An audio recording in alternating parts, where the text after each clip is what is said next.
Welcome back to Justice's continuing investigation into the dangers facing the U.S. power grid. Now, you might be thinking, this could never happen. It sounds like science fiction. Let me assure you, it's real. With me now, a man fighting to convince the nation and our leaders of this danger, former Deputy Assistant Secretary of Defense for the Nuclear Forces in the Reagan administration, and now President of the Center for Security Policy, Frank Gaffney. Frank, first of all, thanks for being with us. I want you first to look at an animation, and maybe you can explain to our viewers how power gets from the beginning to their homes. Sure. Here we go.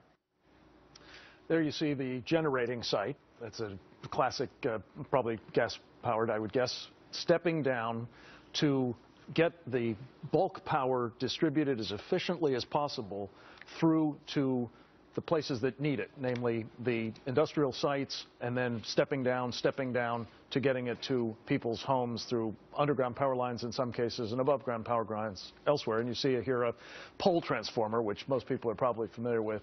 Those are basically a dime a dozen. The ones that are very, very hard to come by and that are essentially effectively irreplaceable are the high voltage transformers that you saw in that step down.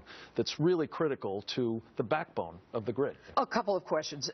Number one, when you talk about some of the bigger parts of it, is it true that some of it is made in China and other countries, so that were they to be damaged and our power went out totally in this country, that we'd have a hard time replacing some of the main components? Yeah, as I understand it, these transformers, which as I say are the backbone really of the grid, the high energy transformers, of which we've got about 2,000, essentially no spares to speak of. They're custom built for where they go into the grid, and it takes about a year to have them custom built, hand built more or less, in places principally, as I understand it, like Germany, South Korea, and India perhaps.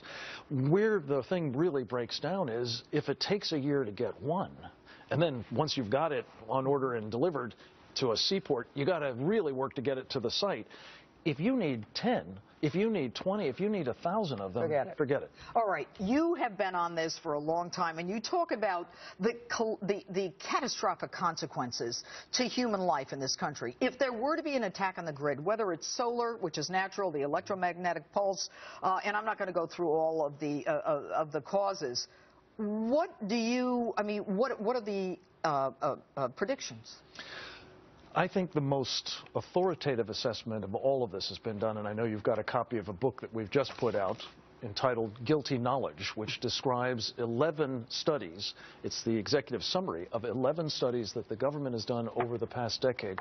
The first of them, and arguably one of the most important, was done by a blue ribbon commission created by the Congress, led by a fellow by the name of Dr. William Graham. Dr. Graham believes, on the basis of this detailed study over several years, that after a year without power in large parts of the United States, 9 out of 10 Americans will be dead.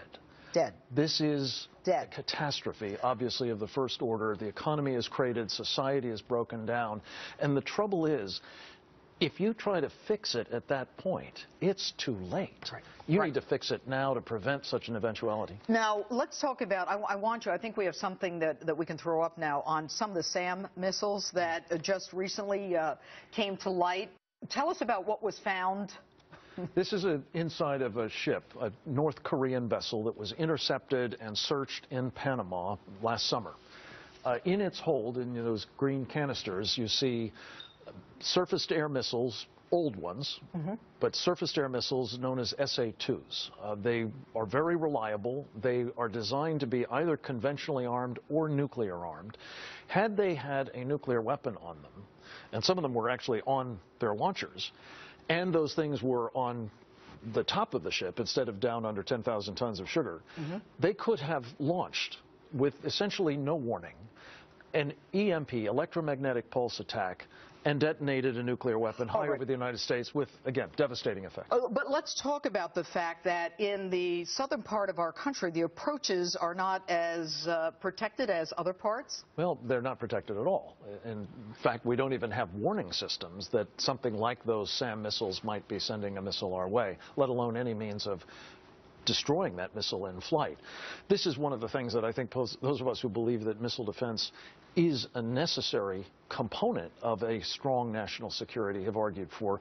But quite apart from that, we need to have these pieces of the grid, most especially these irreplaceable transformers, hardened, protected. And the good news about this, of all of the problems that you cover on your show and I worry about day in and day out, Judge, this is one we know what to do about. For over 50 years, the Pentagon, in which I served, has been hardening things that are top priorities. But then what's the problem with NERC and FERC and getting legislation out of Washington? The American people should be outraged, as I am. They should. This is an absolute scandal, and that's what this book is about, is demonstrating the guilty knowledge of our government. And we've got Fred Upton. We've been asking him for about 7 weeks whether or not, number one, he'd come on the show, he'd take so much money from lobbyists, energy companies, and now he's in charge of the Energy Committee. We need bills to get out of that committee. He could make a world of difference by simply enabling a piece of legislation called the SHIELD Act to get through his committee, to get to the floor. Interestingly enough, he was a co-sponsor of this legislation at one point. He was a co-sponsor of the legislation until I've never had a chair satisfactory explanation for why he's allowed it to be bottled up ever since. Shame on him. There's efforts now underway in the Senate to begin getting that kind of legislation through over there. We can get this done, but you've been rendering an incalculably important service to the country by letting the American people know, and if they'll just do their part, we can harden the grid and protect ourselves from this calamity. Thank you, Frank.